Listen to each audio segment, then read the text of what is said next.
Assalamualaikum warahmatullahi wabarakatuh. Halo, apa kabar semua?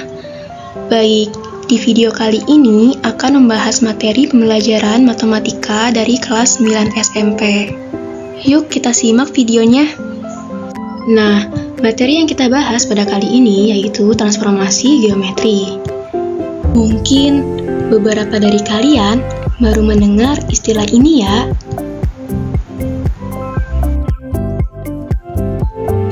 Tapi tenang, gak usah khawatir, gak susah kok. Tapi sebelum masuk ke pembahasan selanjutnya, kita perlu ketahui dulu nih tujuan pembelajaran yang terkait dari materi ini. Yang pertama, peserta didik dapat memahami definisi dan contoh translasi pada titik, garis, dan bangun datar. Dan yang kedua, peserta didik juga dapat menerapkan translasi pada titik, garis, dan bangun datar untuk menyelesaikan masalah yang terkait dengan transformasi geometri. Apa sih transformasi geometri itu? Transformasi adalah suatu proses yang mengubah posisi atau bentuk suatu benda. Nah, kalau di matematika nih, transformasi sebuah bangun datar berarti memindahkan atau memetakan semua titik pada bangun datar tersebut ke tempat lain pada bidang yang sama. Transformasi geometri yang akan kita pelajari ada 4, yaitu pergeseran atau translasi, pencerminan atau refleksi, perputaran atau rotasi, dan perkalian atau dilatasi. Nah, 4 hal ini sering kita temui di kehidupan sehari-hari kan?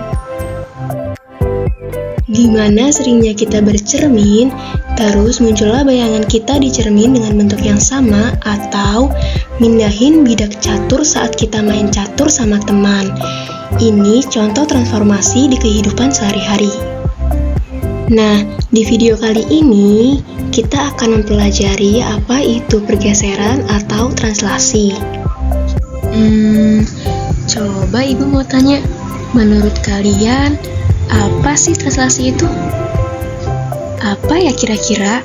Iya, betul sekali.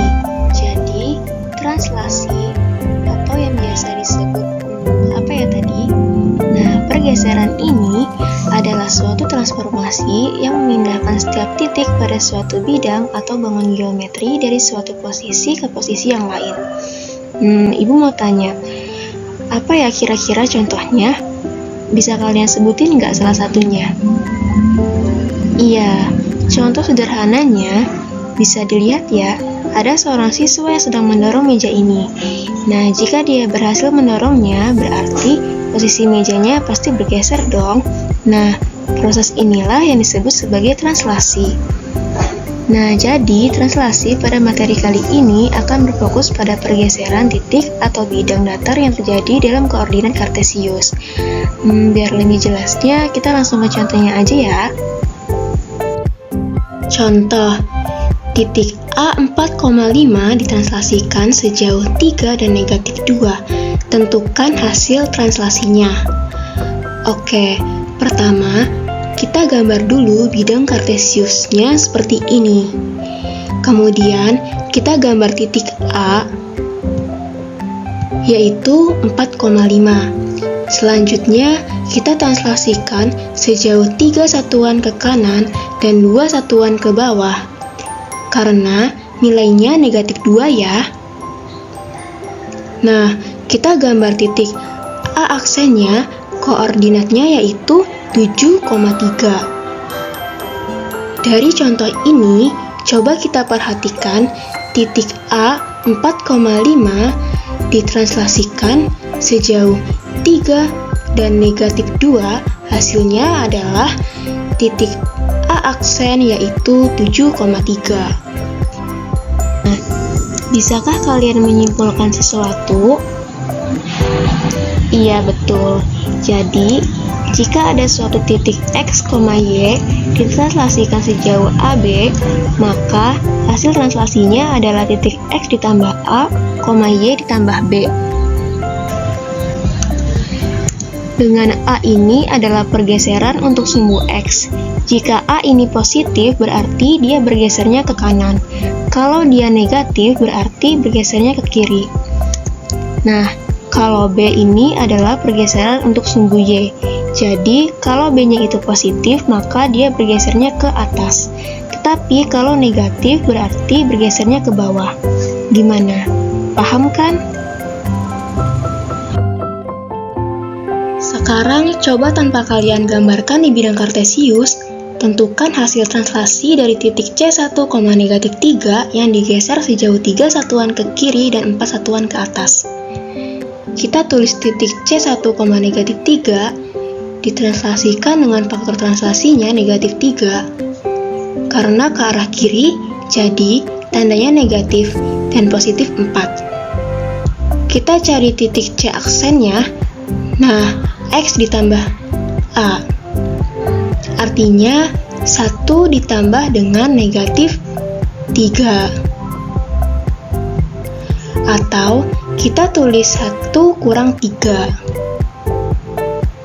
Selanjutnya, Y tambah B berarti negatif 3 ditambah 4. Kita tulis negatif 3 ditambah 4.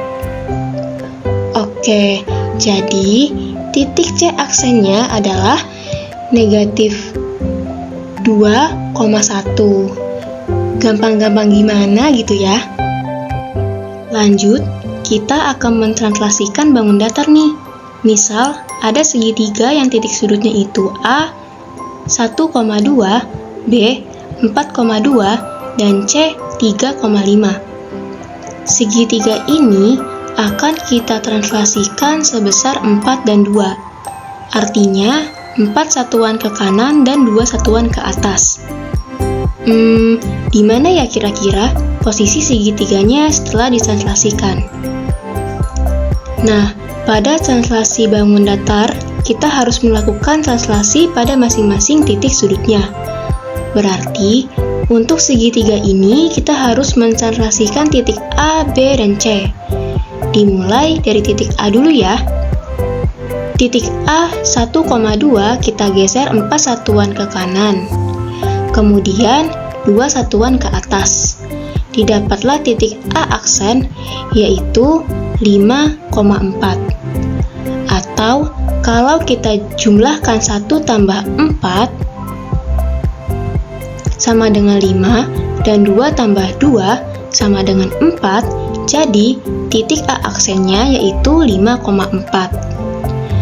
Nah, sekarang titik B 4,2 kita geser 4 satuan ke kanan, kemudian 2 satuan ke atas. Didapatlah titik B aksen yaitu 8,4. Dengan penjumlahan langsung juga sama. 4 tambah 4 sama dengan 8 dan 2 tambah 2 sama dengan 4. Maka B aksennya yaitu 8,4. Nah, terakhir titik C 3,5. Kita geser 4 satuan ke kanan, kemudian 2 satuan ke atas. Didapatlah C aksen yaitu 7,7. Atau perhitungannya 3 ditambah 4 sama dengan 7 dan 5 ditambah 2 sama dengan 7. Jadi C aksennya adalah 7,7. Selesai deh. Jadi, disinilah posisi segitiga setelah dilakukan translasi titik sudutnya, yaitu A aksen 5,4, B aksen 8,4, dan C aksen 7,7. Oh iya, kalau misalnya diketahui titik setelah ditranslasikan, terus kita mau cari titik sebelum ditranslasikannya, itu gimana?